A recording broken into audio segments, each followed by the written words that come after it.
Hey guys, so recently I had a question about sleep apnea. What causes it and what can you do about it?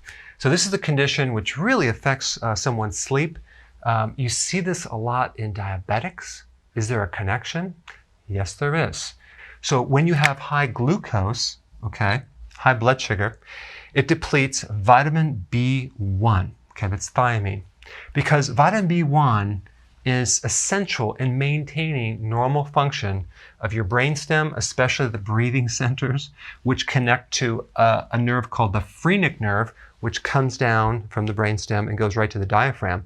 So the entire diaphragm, the motor control, the function of the movement of the diaphragm is controlled by this one nerve. So if that nerve is cut, you're not going to be able to breathe. So what happens, this part of the nervous system is under what's called autonomic nervous system function. Now, the autonomic nervous system works on automatic, but you can also influence it too. So right now I can stop breathing if I want. And then if I forget to breathe, that autonomic nervous system will kick in there and breathe for me. When I'm sleeping, that system actually breathes for me, so I don't have to think about it. So here's the thing.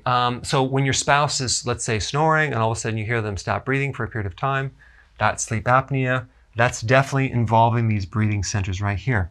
So it's really the high sugar, okay, which depletes vitamin B1, which then you lose the function of the breathing centers.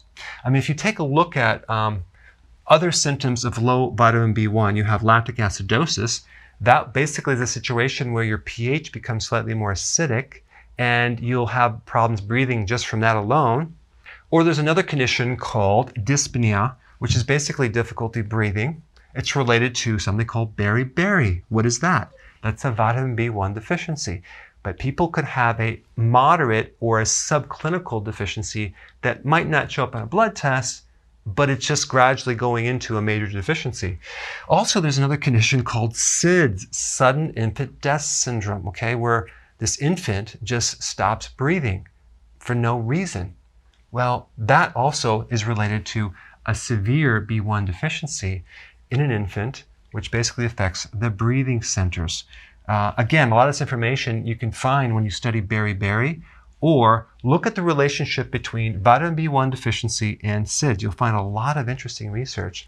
So that's why it's very important to make sure that the infant is breastfed, or if you're getting a formula, that it has enough B1 and other nutrients, because some of these formulas are just pure sugar, void of a lot of good nutrition.